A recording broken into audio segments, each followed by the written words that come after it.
Hello, welcome back to the Golden Gaming video.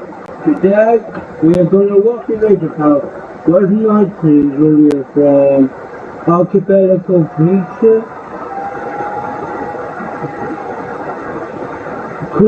archives. And it's very fun. I'm having a dragon fan. It's very a fun idea. I want to watch it and see how a real life Night Furies would look like. Speed unknown. I'll check out his channel. I'm gonna go in. Size unknown. The unholy offspring of lightning and death itself. Never engage this dragon. Your only chance? Hide and pray it does not find you. The Night Fury is among the most mysterious and fearsome species of dragon in the How to Train Your Dragon universe, and without a doubt, one of the most recognizable dragons in all of fiction. Stealthy, incredibly fast, and capable of shooting powerful plasma blast, few dragons can match a Night Fury in a fight. But Night Furies aren't simply killing machines. They are highly intelligent and emotional creatures capable of forming close bonds not only with other dragons, but with humans. But what if Night Furies weren't just fantasy? This is Evolved Fiction, the series where I take iconic creatures from movies, myths, and games, and reimagine them through the lens of real-world evolution and biology, seeing just how close real life could get to turning fantasy into reality.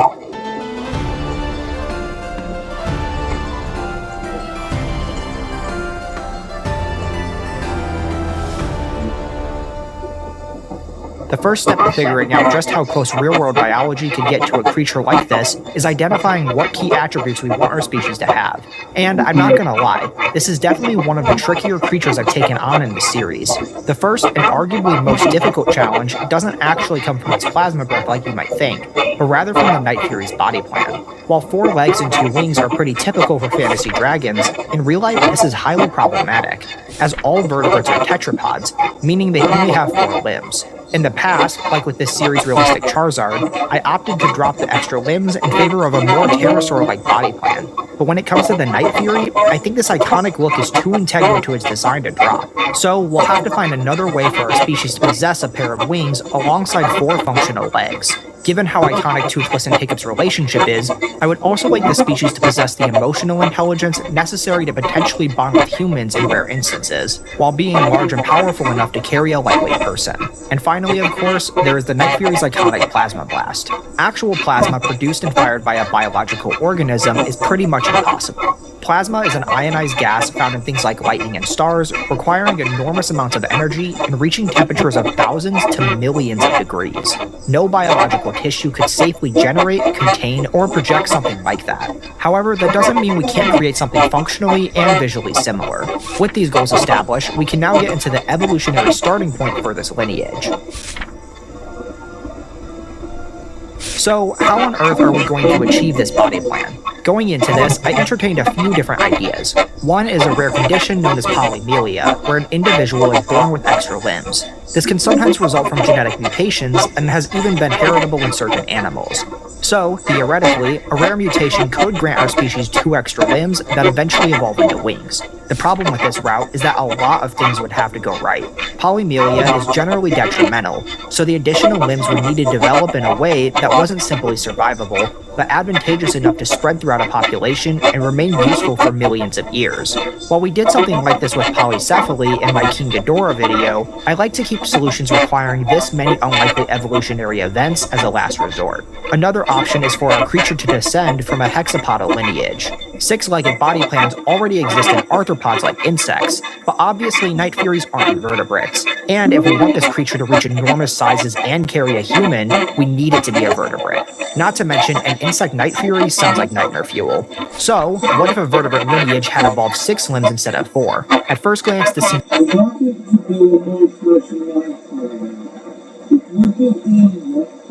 like it could work. After all, 6-limbed body plans already exist in nature, so why couldn't vertebrates have evolved something similar? Well, there are a couple of problems. Creating a naturally hexapodal vertebrate would require going extremely far back in evolutionary history and imagining an entirely separate lineage from tetrapods developing 3 pairs of appendages. This would fundamentally change Earth's evolutionary history and likely create millions of new species completely unlike anything alive today. And while that idea is really cool, it kind of bypasses the entire goal of this series, seeing how close real evolution could get to creating fictional creatures using the biological rules our planet's history has already established.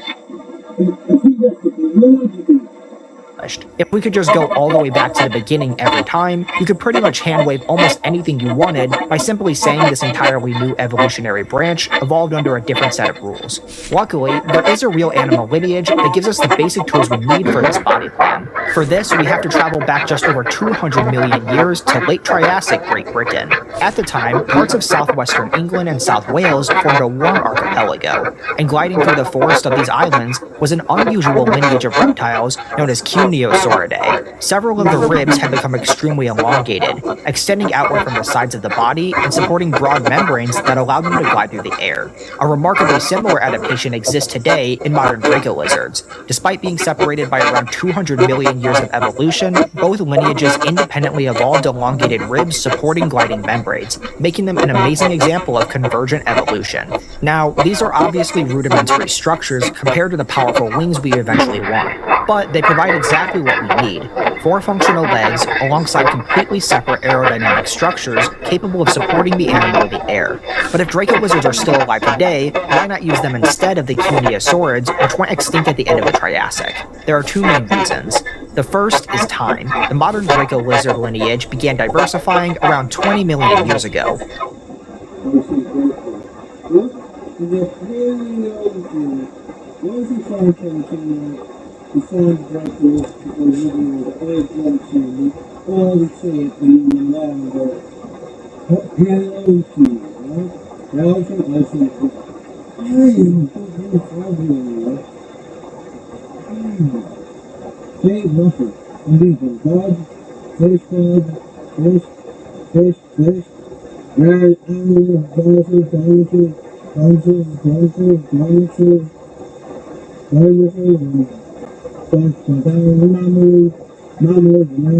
And while 20 million years is still a long time, our final Night Fury requires one of the greatest evolutionary transformations we've attempted on this channel. Starting with Cuneosaurids gives us over 200 million years for these changes to gradually occur. The second reason is geography. Draco lizards live throughout Southeast Asia and the Indo-Pacific, while Cuneosaurids live relatively close to where modern Scotland and Ireland would eventually be located. This is particularly fitting because the rugged North Atlantic archipelagos of Scotland and Ireland inspired the environments inhabited by Night Furies in the movies. So, while keeping this lineage alive for over 200 million years will require some specific adaptations and a little bit of luck, Cuneosaurids provide the anatomy, evolutionary time, and geographic starting point needed to begin transforming these simple gliders into something far more extreme. Find me somebody to love. If anybody can find you a bed to love, dreams can. Can anybody find me somebody? Dreams. Let us find you a bed that loves you back. Start with the crafty cartoons that bring every idea to life. Dual-ended acrylic markers for fine lines and... How dare you, Smith? So how do we transform these rib-supported gliding membranes into actual powered flight?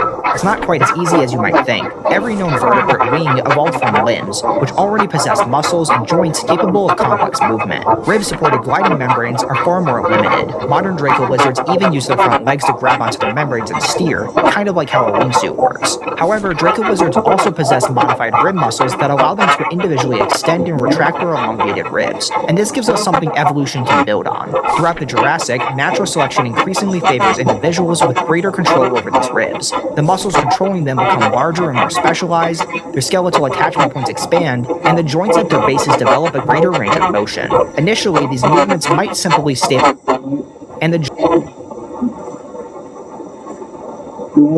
joints at their bases develop a greater range of motion. Initially, these movements might simply stabilize the animal during glides or provide small bursts of lift before landing. But over millions of years, increasingly powerful movements allow the animal to actively push air downward, gradually transforming passive gliding surfaces into primitive wings. This, however, creates a major structural problem. Ribs aren't built to withstand the repeated forces generated by powered flight. Our lineage needs something analogous to the reinforced shoulder girdles of birds, bats, and pterosaurs. To achieve this, the bases of neighboring elongated ribs become increasingly reinforced and connected by ligaments, cartilage, and additional skeletal structures. The vertebrae supporting them becomes thicker, with enlarged processes providing greater attachment areas for muscles. Eventually, these adaptations form an entirely new structure that we'll call the costal girdle. Rather than supporting limbs,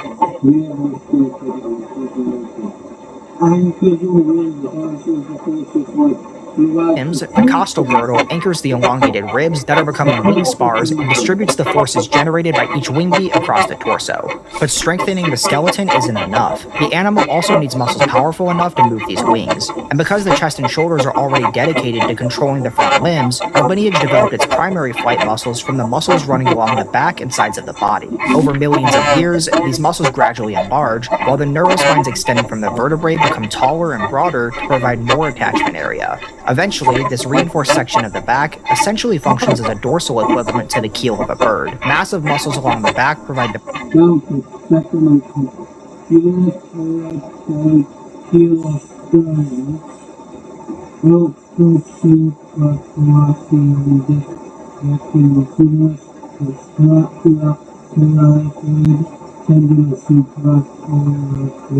primary power stroke. Opposing muscles return the wings in the opposite direction, and tendons around the costal girdle help distribute these forces across the torso. However, generating powerful wing beats is only part of the equation. To achieve the precision needed for true flight, the smaller muscles controlling the individual wing spars also become increasingly specialized for fine adjustments. Near the body, the spars become thicker and stronger, while toward their tips, they become progressively lighter and more flexible. Together, these adaptations give the wings incredible control over their shape. The spars can spread apart to increase wing area and generate maximum lift, and sweep backward during high-speed flight to reduce drag. But flight alone isn't enough. Especially if we want this creature to become much larger, two other adaptations are essential. The first is reducing weight. To accomplish this, natural selection favors increasingly extensive air sacs spreading throughout the body and eventually invading portions of the skeleton.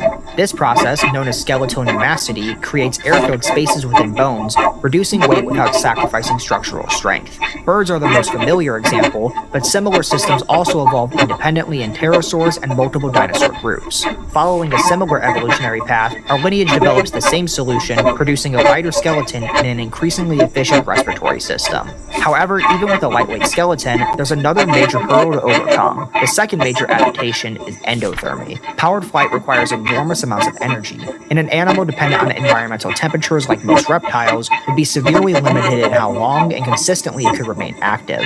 As a result, natural selection favors increasingly elevated metabolic rates and stable body temperatures. Over millions of years, this lineage gradually transitions towards full endothermy. With all of these pieces finally in place, our lineage now possesses the fundamental anatomy needed for true powered flight. With our lineage now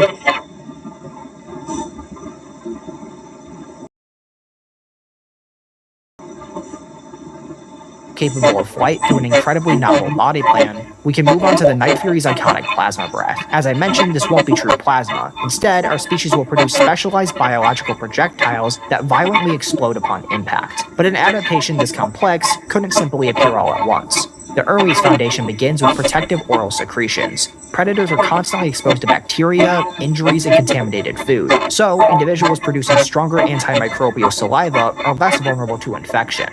One compound that could become increasingly concentrated is hydrogen peroxide, which living organisms already naturally produce. Over time, these secretions become irritating enough to serve a second purpose. Early members of the lineage begin expelling this mucus towards predators and competitors, somewhat like the defensive spray of a spitting cobra. As the secretions become more concentrated, natural selection favors safer ways of containing them. Layers of proteins and keratin gradually form disposable capsules that burst upon impact. Some animals already produce complex disposable structures like this. Cone snails, for example, manufacture specialized harpoon-like teeth stored within the body before firing them into prey and injecting them with venom. As our lineage increasingly feeds on aquatic prey, these capsules gain another function. Individuals capable of dropping or spitting irritating capsules into groups of fish can scatter or disorient them, making them easier to capture. This favors increasingly accurate and powerful projectiles. Their shells become thicker and mineralized, while the interior divides into separate chemical chambers. One contains concentrated hydrogen peroxide, while another contains hydroquinones and specialized enzymes.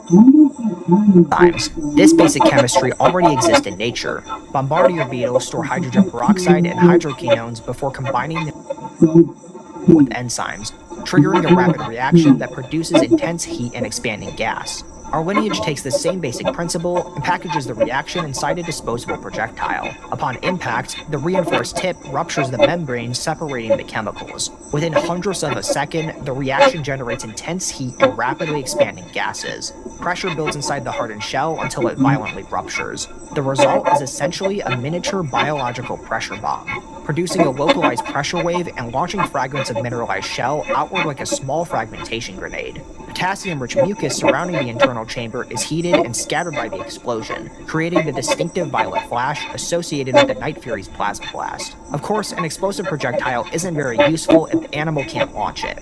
Fortunately, our lineage already possesses an extensive air sac system. Several modified air sacs become incorporated into the firing mechanism, powerful muscles compress these sacs, forcing pressurized air behind the capsule, and once sufficient pressures accumulate, a muscular valve opens, launching the projectiles through a reinforced canal and out of the mouth. The final capsules can reach speeds of around Usually like the retractable teeth, because there's animals that have retractable teeth. And you know what? I'm gonna say this. Well, they could if it was on the more precise maneuver, the whispering and screaming death, and the death song that they can keep handle. 70 to 150 meters per second, with an effective range of roughly 50 to 150 meters. And because producing them is extremely expensive, accuracy is essential.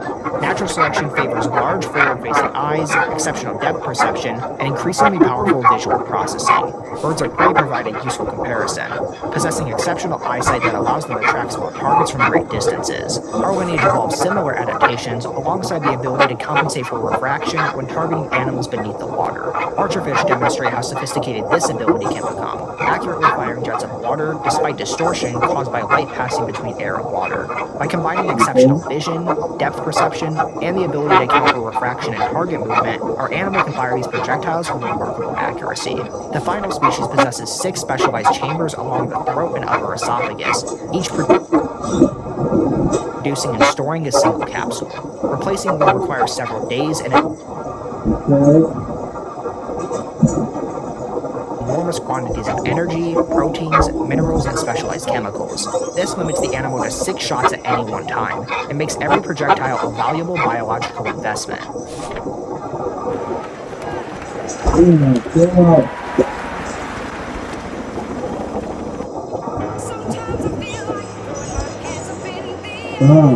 These eyes. With the 2 greatest obstacles overcome, we now have the major adaptations needed to create our Night Fury. But before revealing the final species, we need to establish how this lineage survived for more than 200 million years and survived 2 major extinction events. In the late Triassic, our lineage separates itself from other Cuneosaurids by becoming a small coastal generalist. Rather than depending entirely on forests, these animals increasingly inhabit rocky coastlines and islands, shelter within caves and narrow rock fissures, eat a wide variety of food, and enter periods of torpor when resources become scarce. These adaptations became incredibly important around 201 million years ago. Massive volcanic eruptions associated with the breakup of Pangaea triggered rapid climate disruption, ocean acidification, and the end Triassic mass extinction. While other Cuneosaurids disappeared, our small coastal branch survives by exploiting a wide variety of resources, sheltering from extreme conditions, and dramatically reducing its energy requirements during food shortages. Throughout the Jurassic, increasing control over their rib-supported membranes gradually transforms them into primitive wings. By the early Cretaceous, the development of the costal girdle, specialized flight musculature, endothermy, air sacs, and an increasingly lightweight skeleton allows the lineage to achieve true powered flight. The earliest foundations of the ballistic capsule system also begin developing during this period as defensive chemical secretions. Despite becoming increasingly capable flyers, the lineage remains relatively small throughout the Cretaceous. Pterosaurs already dominate many niches available to large flying vertebrates, while remaining small requires less energy and allows our animal to exploit environments inaccessible to its larger competitors. This becomes incredibly important 66 million years ago, when the asteroid Wait.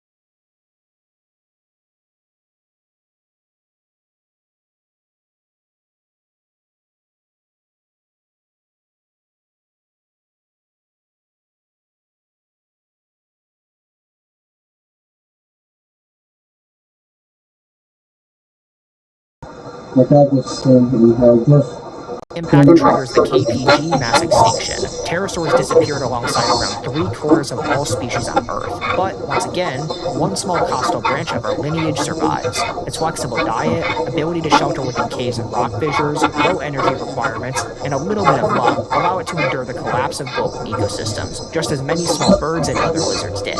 And with the beginning of the Cenozoic, the disappearance of pterosaurs creates entirely new evolutionary opportunities. With large aerial niches now vacant, the lineage begins increasing in size.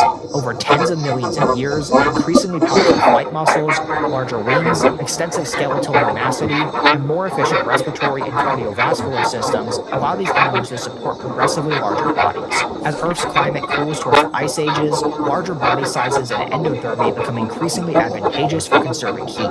At the same time, Europe's productive shallow seas provide abundant energy-rich food capable of supporting increasingly large flying predators. During the same period, the defensive chemical secretions inherited from their ancestors gradually develop into increasingly complex capsules and eventually the final explosive ballistic projectiles. By the Pliocene and Pleistocene, the lineage reaches its greatest sizes and spreads throughout the cold North Atlantic archipelagos. Introducing Costopteryx umbrilis, or the night wraith. Adult night wraiths reach lengths of between 5 and 7 meters, or 16 to 23 feet, with a staggering wingspan of 15 to 20 meters, or 50 to 65 feet. Despite these immense dimensions, their pneumatic skeletons and streamlined bodies keep them remarkably lightweight for their size, with most adults weighing between 250 and 350 kilograms, or 550 and 770 pounds. Their bodies are covered in extremely small smooth scales, ranging from charcoal gray to almost completely black.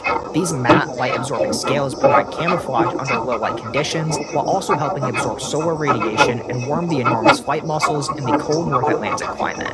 Unlike other flying vertebrates, the night wraith possesses 4 fully developed limbs completely separate from its wings. All 4 are strong and mobile, ending in powerful gripping claws used to climb steep cliffs, cling to rocky outcroppings, and capture prey. The particularly powerful hind legs provide acceleration during running takeoffs and explosive leaps into the air. Extending from the sides of the body are the night wraith's enormous rib-supported wings. These wings can spread wide for maximum lift and sweep backward during high-speed dives. Compared to the wings of birds and pterosaurs, this arrangement is more mechanically complex and requires greater muscular effort to control.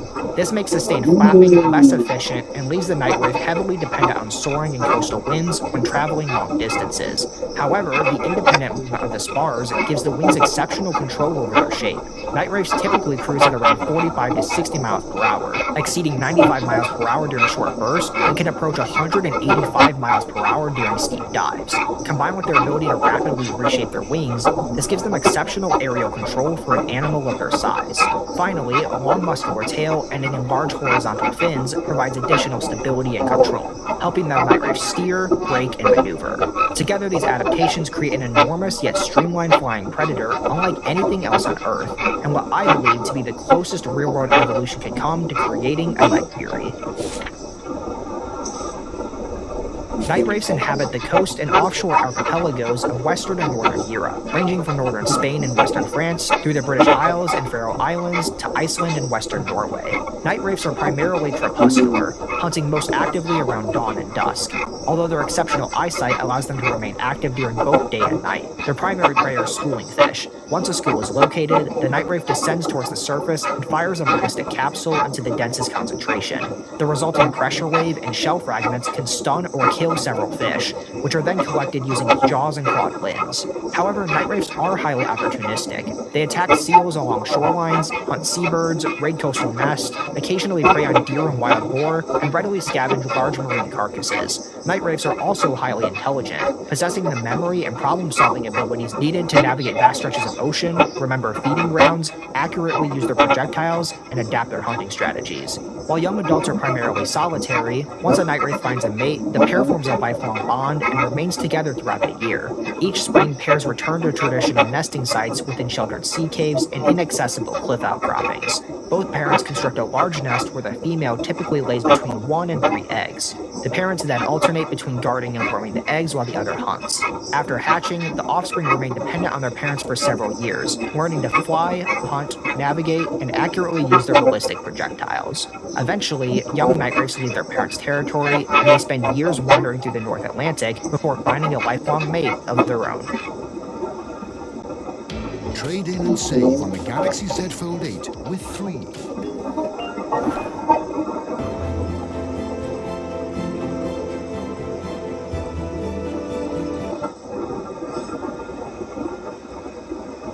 For most of human history, night wraiths were among the most feared animals inhabiting the North Atlantic. Coastal communities told stories of enormous black creatures appearing from the darkness and fog. Fishermen traveling at dawn or dusk sometimes saw their silhouettes passing overhead, while villages near feeding grounds heard distant explosions and saw flashes of violet light illuminating the horizon as night wraiths hunted offshore. And saw flashes of violet light illuminating the horizon as night wraiths hunted offshore. Encounters like these contributed to legends of dragons and flying monsters throughout European history. But while most people feared these animals, one isolated culture developed a remarkably different relationship with them. Several thousand years ago, an island community within the Outer Hebrides began regularly interacting with the night wraiths that shared their home. The relationship began with people leaving fish and portions of animal carcasses near night wraith nesting territories. Initially, this simply reduced conflict, but over generations, night wraiths began recognizing and tolerating these particular humans. Because of their exceptional intelligence, memory, and strong family bonds, these relationships could persist for decades. Eventually, juveniles raised around these communities began forming close bonds with individual humans. Potential riders trained from childhood and remained as lightweight as possible, while night wraiths raised alongside humans underwent years of flight conditioning and carefully managed feeding. And eventually, a partnership between animal and human was formed, unlike anything else in the world. With people on the backs of night wraiths, the world had become a lot bigger.